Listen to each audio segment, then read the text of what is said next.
The group decides to understand the situation at hand.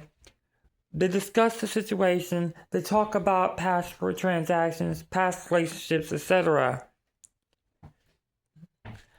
Charlie comes up with a apprehensive headache as a result of one of the females, Karina, dropping a beer bottle on the floor. The beer bottle shatters, in which the group finds out she was practically getting drunk in Dayton's kitchen.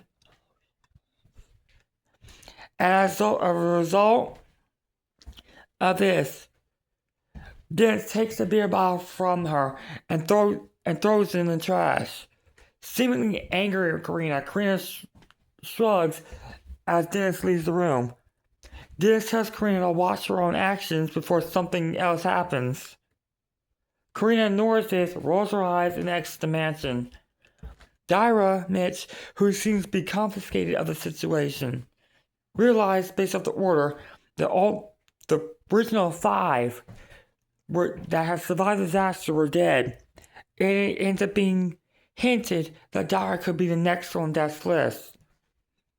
Dayton remembers that Daira had originally died in a premonition first in line, and decides to protect Daira Mitch from the situation at hand, but is unaware of the deaths she may get or receive.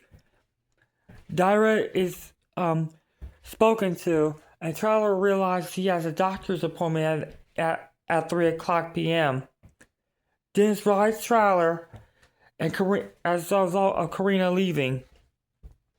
However, Daira seems optimistic of the situation and staying with Dayton, so Daira leaves Dayton by himself as a result of Teddy and Jeremy leaving.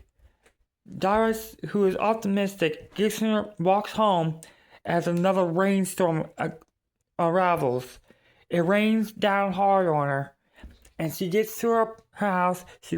She unlocks an apartment door connected to somebody else, her father's apartment, when her house was actually 4, 5, 7 miles away. She enters the apartment in her walking up the stairs in her high-heeled shoes, and enters her apartment in which Dennis Fields had originally owned beforehand.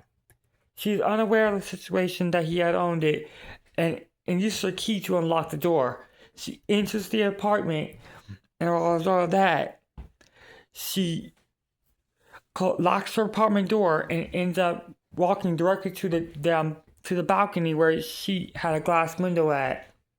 She locks the glass window door and closes but keeps her curtains open. The wind somehow blows through the glass door. Daira turns around and notices that, but she ignores it. And then she speaks a mumbling words to herself. I have nobody left. If Death wants to take me, he can have me. Daira walks into the kitchen, opens up a bottle of champagne, pours it in a fancy glass, and drinks it. She decides to prepare a movie just in case she doesn't die, and prepares to take a shower.